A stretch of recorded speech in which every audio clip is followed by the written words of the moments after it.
यजुर्वेद अध्याय 33 मंत्र संख्या 7। रिकॉर्डिंग चल रही है सबकी? जी जी स्वामी जी, ऑन है। ओम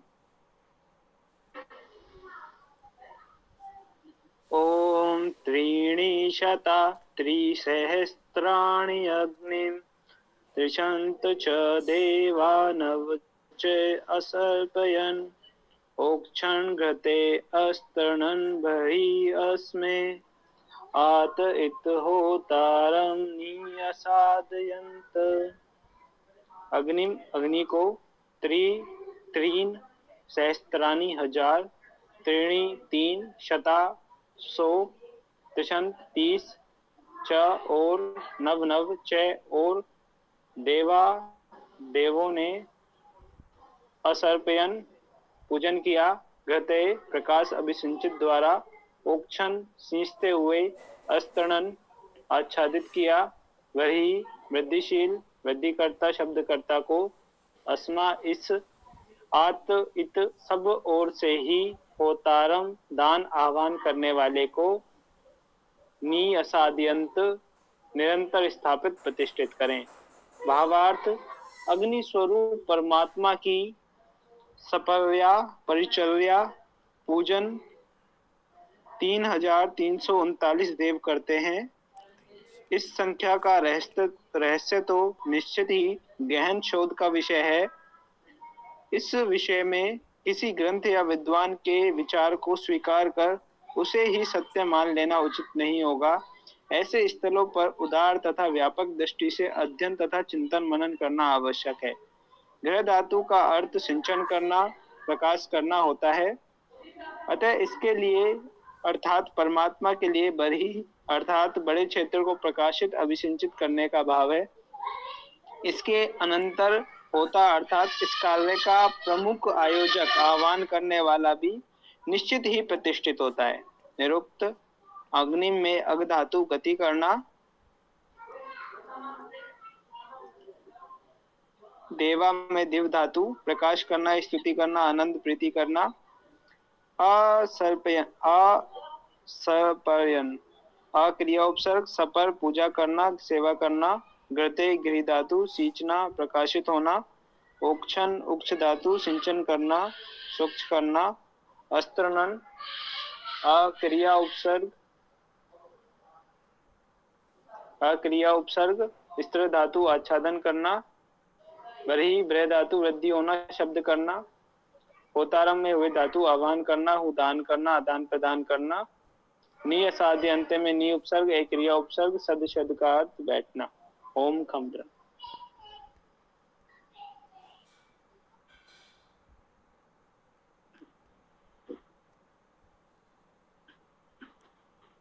ओम खम ब्रह्म।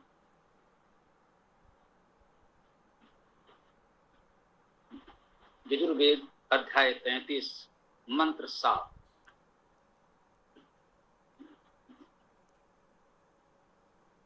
ओम त्रीणि शता त्रिसहस्राणि अग्निं त्रिंशच्च देवा नव च असर्पयन् असपर्यन्। ओम त्रीणि शता त्रिसहस्राणि अग्निं त्रिंशच्च देवा नव च असपर्यन् ओक्षण घृतै अस्तृणन् बर्हि अस्मै आतिथ्योतारं नियसादयन्त। इसमें निश्चित रूप से कुछ रहस्य हैं और उनको सुलझाने का उपाय आपसे गहन स्वाध्याय की अपेक्षा करता हूं। कह रहे हैं 300। देखिए वेद में लिखा है 300 और हम वर्तमान लोक भाषा में उसका अभ्रंश है 300। स्वाभाविक है, अभ्रंश में ये परिवर्तन हुआ। 300 त्रिसहस्राणि 3 सहस्र 3000 300 और 3000।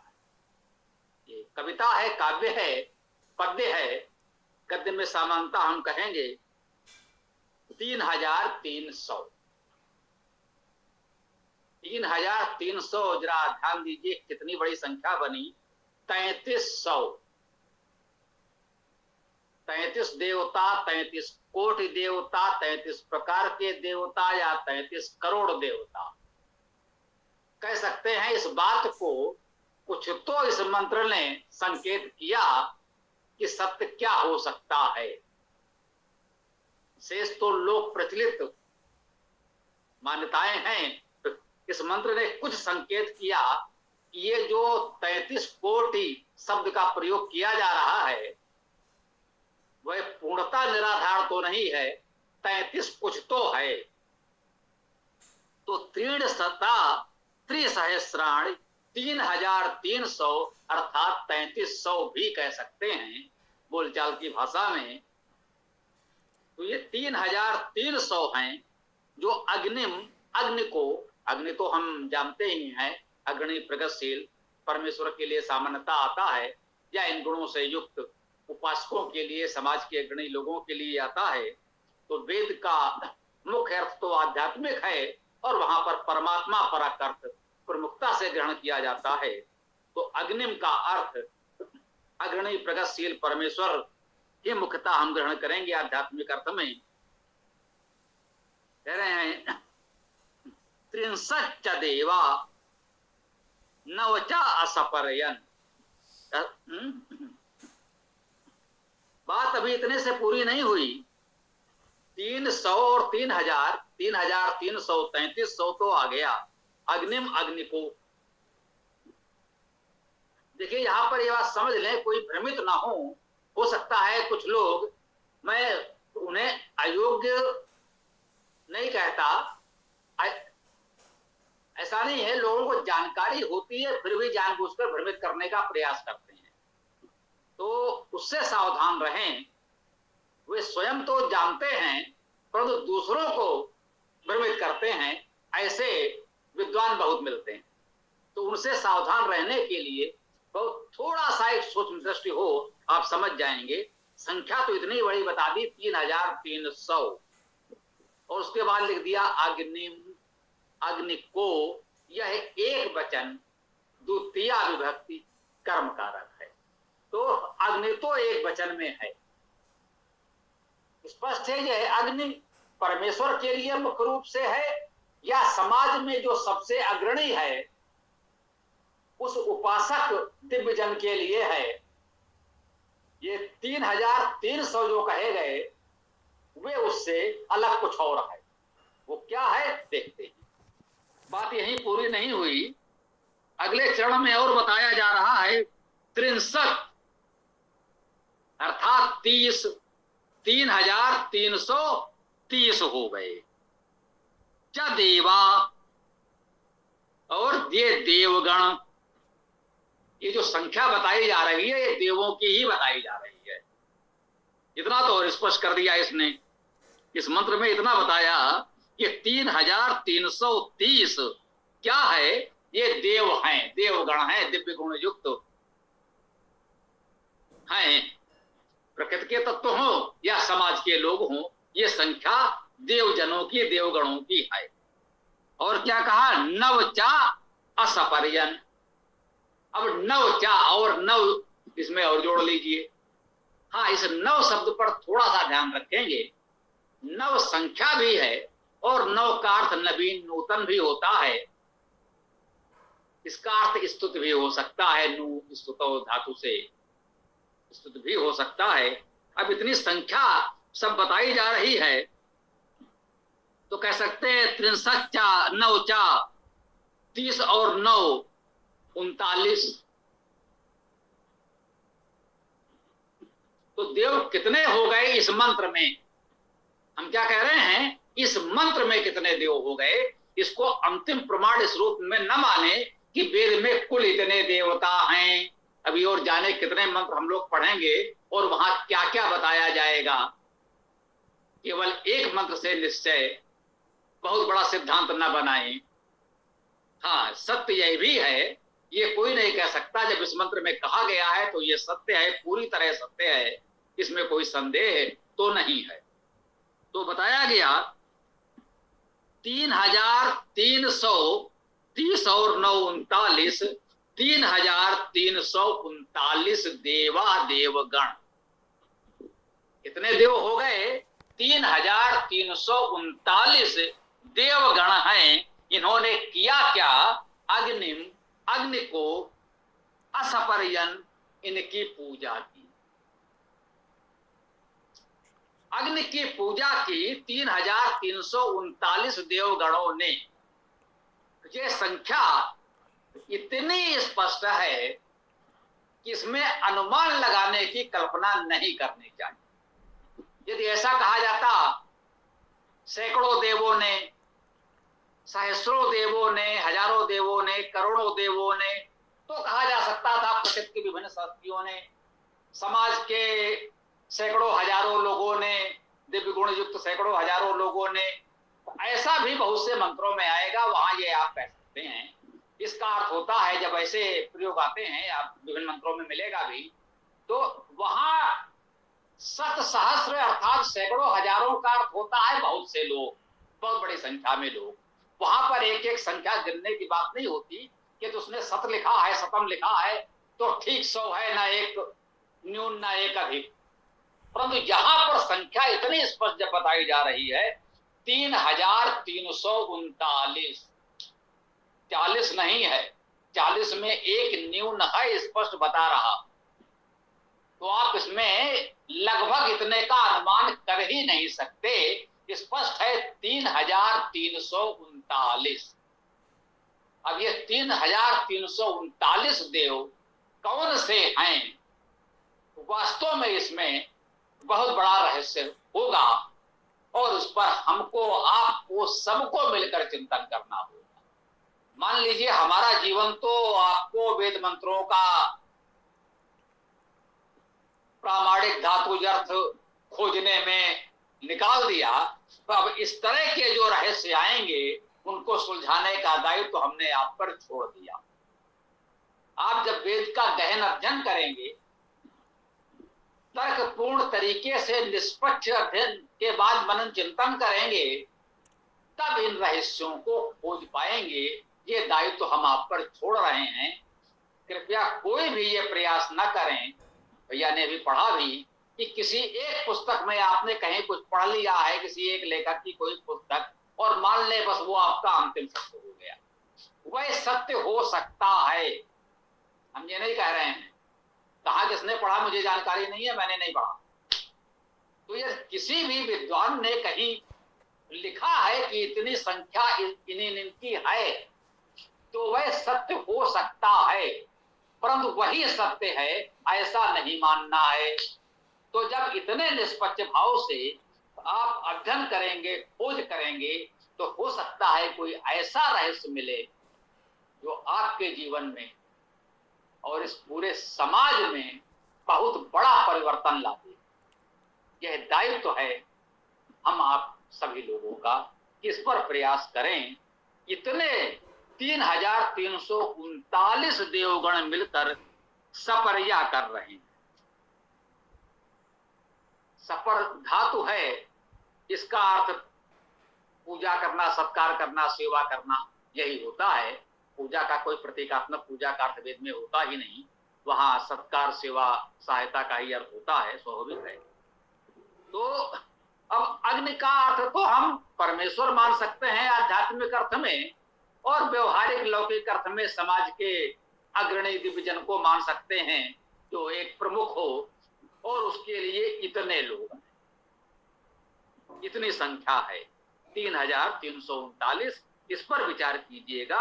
अब हम इस मंत्र पर आगे कुछ विचार करते हैं। औक्षण घृतई अस्त्रणन बरही अस्मय। ये जो सपर्या पूजन सेवन कर रहे हैं वो कैसे कर रहे हैं? अस्मय इसके लिए। अब अग्नि की पूजा कर रहे हैं तो अस्मय का क्या अर्थ हुआ? इसके लिए, अर्थात अग्नि के लिए। इसमें सर्वनाम हो गया तो ये अग्नि के लिए आया, इसके लिए अर्थात अग्नि के लिए, इस अग्नि के लिए। बरही, बरही शब्द को भी देख लें, ब्रह धातु है बढ़ना, वृद्धि करना, ये तो हम सब जानते ही हैं। तो बरही का अर्थ हुआ वृद्धिशील, वृद्धि करता। औक्षण, उच्च धातु का अर्थ है सिंचन करना, स्वच्छ करना। आस्तृणन, स्त्री धातु का अर्थ है आच्छादन करना। आस्तरण का अर्थ हुआ आच्छादित किया। औक्षण का अर्थ हुआ सिंचन करते हैं। तो औक्षण, घृतय, आस्तृणन, बरही, अस्मय, क्या कर रहे हैं? इसके लिए वृद्धि कर रहे हैं, वृद्धिशील हैं। और घृतय, घृतों द्वारा, ध्यान दीजिएगा, घृतय कहा गया है, ये बहुवचन में है, घृतों द्वारा, अर्थात बहुत से घृत हैं। ये कोई सामग्री नहीं है जो किसी पात्र में रखी है। तो घृतय बहुवचन किसके लिए कहा जा रहा है? या तो बहुत से पात्रों में घृत रखिए, या एक पात्र में रखे हुए घृत में उसके अणुओं की संख्या के आधार पर कह दीजिए, घृतय बहुवचन कह दिया गया होगा, परंतु ऐसा अर्थ वेद को स्वीकार्य नहीं होता। तो देखना पड़ेगा इस घृतय शब्द का अर्थ क्या है। घृ धातु है जिसका अर्थ है सींचना, सिंचन करना, प्रकाशित होना। घृतय का अर्थ हुआ अभिसिंचनों द्वारा, प्रकाश द्वारा, प्रकाशमानों द्वारा। जो बहुत से लोग समाज में हैं, अभिसिंचन करने वाले, प्रकाश करने वाले, उनके द्वारा जो इतने सारे देवता गिना दिए, इतने सारे देवगण जो हमको गिना दिए, 3339 देवजन, ये उनके द्वारा, उन्हीं को यहां घृत भी कहा गया। अभिसिंचन, प्रकाश करने वाले। तो ये 3339 देवगण प्रकाश करने वाले द्वारा औक्षण, अभिसिंचन करते हुए, आस्तृणन, आच्छादित करते हैं इस अग्नि के लिए। और वृद्धि करने वाले, वृद्धि करने के उद्देश्य से जो भी मान लें, वृद्धि करते हुए या वृद्धिशील लोगों में, आत इत होतारम नि असादयंत। देखिए आत क्या है? यह अव्यय है, वैदिक अव्यय है कह लें। कभी कभी हम लोग कह देते हैं वैदिक उपसर्ग है, वैदिक अव्यय है। इसका अर्थ यह होता है कि लौकिक संस्कृत में इसका प्रयोग नहीं मिलता, वेद में मिलता है। तो ये चाहे निरुक्त के विद्वान रहे हों, आज के नहीं, जिन्होंने निरुक्त के ग्रंथ लिखे, यास्क या उनके पहले के निरुक्तकार, यास्क अंतिम निरुक्तकार हैं जिनका निरुक्त हमें उपलब्ध है, और यास्क ने अपने निरुक्त में अपने से पहले के निरुक्तकार विद्वानों का उल्लेख किया है, जिससे हमें उनकी जानकारी मिलती है। तो उससे पहले भी निरुक्त पर बहुत से विद्वान आचार्यों ने बड़े कार्य किए हैं। हमारे सौभाग्य से यास्क का निरुक्त उपलब्ध है, शेष नहीं मिल पा रहे हैं। कुछ यहाँ वहाँ प्रकाशन कार्य हुआ भी है, ऐसा सूचना है, परंतु सामान्यतः हमें निरुक्त यास्क का ही उपलब्ध है। तो जो निरुक्तकार हैं, जो व्याकरणकार हैं, पाणिनि या उनसे पूर्व के व्याकरणाचार्य, वे बहुधा लिख देते हैं इत वेदे छंदसी। उसका अर्थ यही होता है कि ऐसा वेद में तो मिलता है। छंदस का अर्थ भी यही होता है कि वो वेद में मिलता है, परंतु लोक में अर्थात लौकिक संस्कृत भाषा में नहीं मिलता। उनके समय ही नहीं मिलता था, तो अब क्या मिलेगा? हाँ, कुछ वापस भी आ सकता है। आज हम वेद का स्वाध्याय कर रहे हैं, वेद के शब्दों से परिचित हो जाते हैं, तो उन शब्दों को अपने लोक व्यवहार में हम उपयोग भी कर सकते हैं। किस प्रकार से उन वैदिक शब्दों की वापसी भी हमारी भाषा में हो सकती है, जो बीच में कह सकते हैं लौकिक संस्कृत में प्रयोग नहीं हुए। तो आत को इस प्रकार से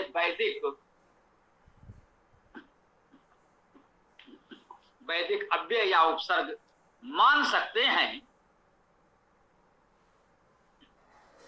आत इत का अर्थ भी, ये भी एक अव्यय ही है, जिसका अर्थ समानता ही करते हैं, और आत का अर्थ है सब ओर से समानता।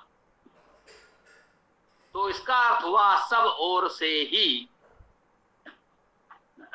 आत इत होतारम, सब ओर से ही होतारम, होता को, और होता का अर्थ हम जानते हैं, हो धातु से होता शब्द बनता है। इसका अर्थ है दान करना, आदान प्रदान करना। होता का अर्थ हुआ दान करने वाले, आदान प्रदान करने वाले, अर्थात मुख्य रूप से कहें दानी जन, जो उदार मना दानी हैं, उनको होता कहा गया। होतारम, होता को नि असादयंत, निश्चित निरंतर, नि असादयंत प्रतिष्ठित करते हैं। क्योंकि नि तो उपसर्ग है, निश्चित निरंतर, और सद शब्द धातु का अर्थ बैठना है, तो निरंतर स्थापित प्रतिष्ठित करें, यही भाव ग्रहण किया गया है। असादयंत, तो इसका अर्थ हम लोगों ने जाना। अभी इसका मंत्रार्थ भावार्थ भैया ने पढ़ा, और कुछ हमने शब्दों पर विशेष रूप से हम चर्चा करने का प्रयास करते हैं। उन शब्दों का धातु प्रामाणिक अर्थ आपको स्पष्ट हो सके, समझते हैं संभवतः इस मंत्र का भाव आप तक पहुंचा होगा। तो अपनी बात को हम यहाँ विराम देते हैं। शेष जिसका जो भी प्रश्न विचार हो तो इस पर रख सकते हैं। आप लोग अपनी बात रखें। ओम खम।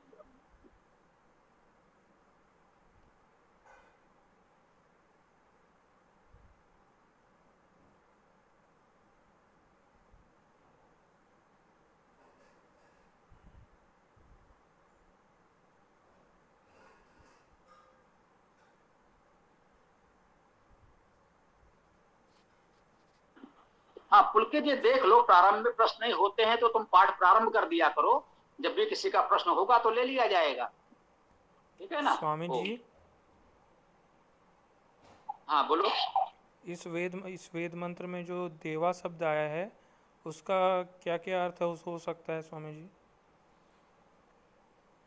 देखिए, हमने आपको बताया है शब्दों का अर्थ एक ही होता है, वो चाहे जहां आए, शब्दों का अर्थ कभी नहीं बदलता। देवा का अर्थ है देवगण, और देवगण का अर्थ है, देव शब्द का अर्थ दिव धातु से देव शब्द बनता है, जिसका मुख्य अर्थ प्रकाश होना है। और अनेक दिव्य गुण कह सकते हैं, जो भी आप अच्छे गुण मान सकते हैं, वो समानता दिव धातु में है। आपके पास पुस्तकें हैं, आप पढ़ सकते हैं दिव धातु के अर्थ विभिन्न शब्दों में आया है, यहाँ भी लिखा होगा, है ना? तो कुल मिलाकर के दिव्य गुणों से युक्त जन को हम देव कहते हैं, और देवा बहुवचन में देवगण है। जहां भी ये देव शब्द आएगा, उसका केवल और केवल यही अर्थ होगा, दिव्य गुण युक्त प्रकाशमान, और इसका दूसरा अर्थ कभी कहीं भी नहीं होगा। बहुत बहुत धन्यवाद स्वामी जी महाराज। मैंने ये इसलिए भी पूछा था क्योंकि उन्मत्तता मोचन सूक्त में भी ये देवा शब्द आया था, तो वहाँ से भी ये स्पष्ट हो गया होगा कि मतलब देवा शब्द का अर्थ क्या होगा। गुरु जी, त्रि और त्रिणी में कुछ अंतर है क्या? बहुत सुंदर, इससे अच्छा प्रश्न नहीं हो सकता। तुमने ये बता दिया कि इस कक्षा में जो लोग जुड़े हैं वे वाकई कितने मासूम बच्चे हैं। मुझे प्रसन्नता है कि ऐसे लोग हमारे साथ जुड़कर वेद पढ़ा रहे हैं, जो हम कहते हैं जिनका संस्कृत से दूर दूर तक कोई लेना देना नहीं है। त्रि का अर्थ तीन है, तीन उसका बहुवचन है। क्योंकि तीन संख्या अपने आप में एक बहुवचन है, तो संस्कृत में सामान्यतः उसका प्रयोग बहुवचन में होता है।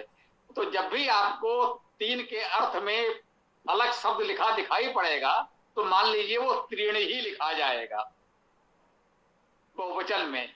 त्रया भी होता है, वो भी बहुवचन होता है, त्रि का बहुवचन त्रया हो गया, है ना? तो आपको त्रि शब्द सामान्यतः बहुवचन में ही मिलेगा, त्रिया मिलेगा, तृण मिलेगा, और या तो अन्य विभक्तियों में होगा तो त्रिभी, तीनों द्वारा, त्रिभ्या, तीनों के लिए, इस प्रकार के अर्थ आपको मिलेंगे।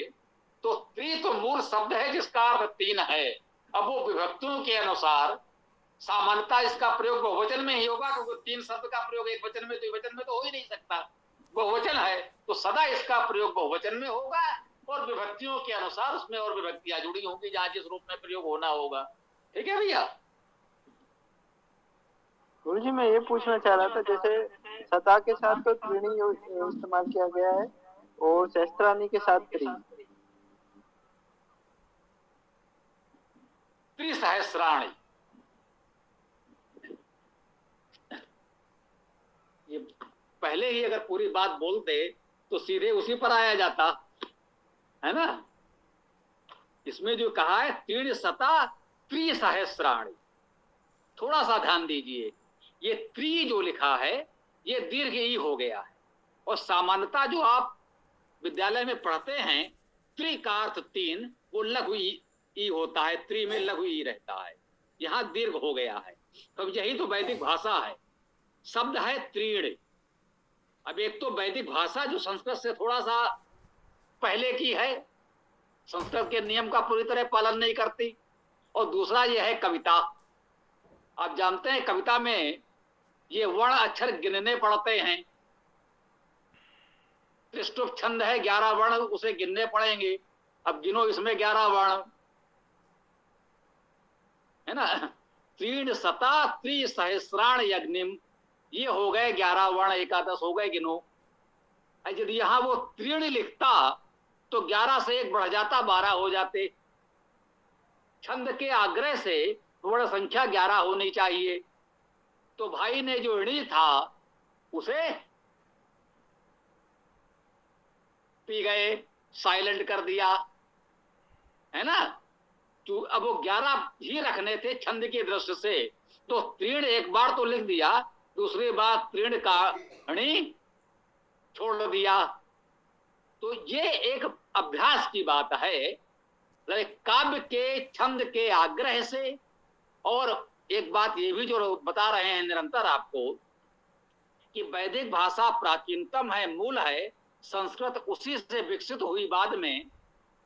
तो संस्कृत में तो सब कुछ बिल्कुल नियम बने हुए हैं, और वेद चूंकि लोक व्यवहार की भाषा है, जन जन की भाषा है, बाद में तो संस्कृत केवल विद्वानों की भाषा हो गई, परंतु वैदिक काल में जो वेद की भाषा है वो जन सामान्य की भाषा है। आज की भाषा में कह सकते हैं अपढ़ लोगों की भी भाषा है, तो वो थोड़ा सा उसमें इतना चलता है। तो इसको इस रूप में आप समझ लें। पहले बताए होते तो हम सीधे आपको यही बताते। पहले मैंने ये समझा तीन आपने पढ़ा है विद्यालय में, और आपने कहा ये तीर्ण कहां से आ गया। अब बात पूरी हुई जी गुरु जी। गुरु जी, इस मंत्र में जो देवा है वो करता है ना?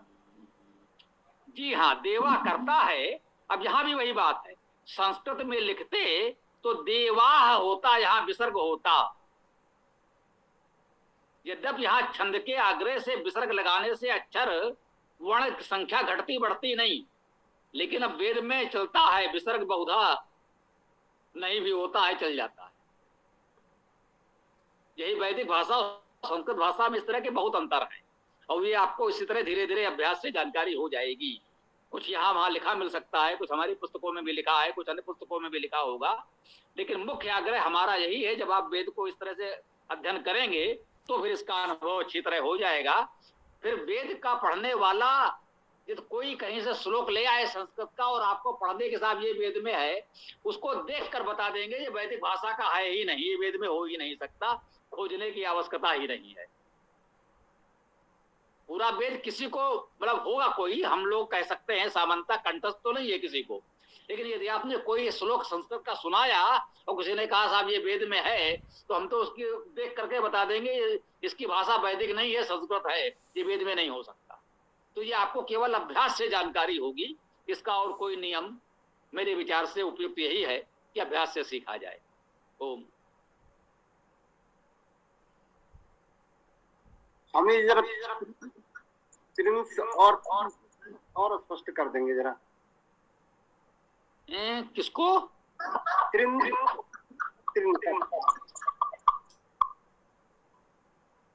ये त्रि शब्द को? जी हाँ। मुझे लगता है इससे अधिक कुछ कहने की आवश्यकता तो नहीं है जी। अभी आप कुछ कह रहे हैं क्या? मैं ये कह रहा हूँ कि यहाँ पर शब्द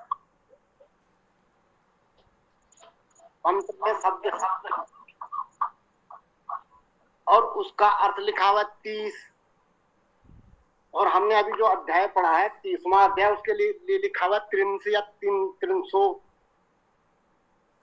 तो थोड़ा देर ये अंतर स्पष्ट हो जाना चाह रहा था मैं। देखिए यही हमने बताया, ये हमारी सरल संस्कृत व्याकरण है। मेरा निवेदन है, बहुत छोटी सी पुस्तक है, उतना तो पढ़ ही लें। अष्टाध्यायी महाभाष्य न पढ़े कोई बात नहीं, चलेगा, लेकिन वो प्राथमिक कक्षा की पुस्तक है सरल संस्कृत व्याकरण, कम से कम उतना तो पढ़ लें। जैसे बताए मूल शब्द है त्रि, अब उसका अर्थ हुआ 3। अब वो सामान्यता बहुवचन में प्रयोग होगा, इसलिए त्रीण का प्रयोग होगा, त्रयः का प्रयोग होगा। अब जब 30 बना तो त्रिंसा, वो त्रिंसा 63, ये 30 के लिए आया 63।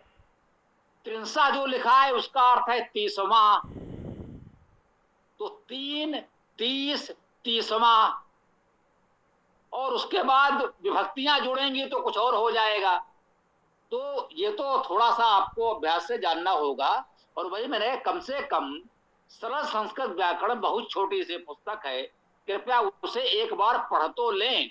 फिर ऐसा कोई प्रश्न उठेगा तो आपको जानकारी होगी कि उस पुस्तक में कहाँ देखना है, तो आप देख लेंगे। मैं कंठस्थ करने को नहीं कह रहा हूं, एक बार उसे पढ़ जाइए, फिर जब ऐसा कोई प्रश्न आएगा तो आप उसमें स्वयं देख लेंगे कि हाँ भाई यहाँ पर ये बात हमको मिल सकती है, जानकारी हो जाएगी। मेरे विचार से इतनी बात पर्याप्त होनी चाहिए, और कुछ हो तो कह सकते हैं। ओ जी जी, धन्यवाद।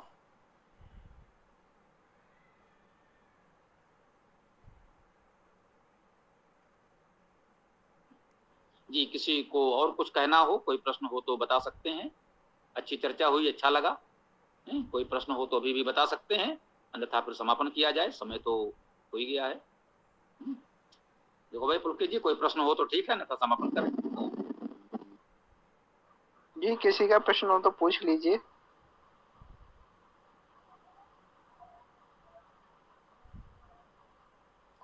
जी ठीक है, तो मैं समापन करता हूँ। ओम यो असो आदित्य पुरुषः सो असो अहम। ओम खम ब्रह्म, ओम खम ब्रह्म। सभी को नमस्ते, सादर प्रणाम। ओम यो असो आदित्य पुरुषः सो असो अहम्। ओम खम ब्रह्म, ओम खम ब्रह्म। सभी साथियों को सादर नमस्ते। ओम यो असो आदित्य पुरुषः सो असो अहम्। ओम खम ब्रह्म, ओम खम ब्रह्म। नमस्ते सभी साथियों को। ओम यो असो आदित्य पुरुषः सो असो अहम्। ओम खम ब्रह्म, ओम खम ब्रह्म। सबको सादर नमस्ते।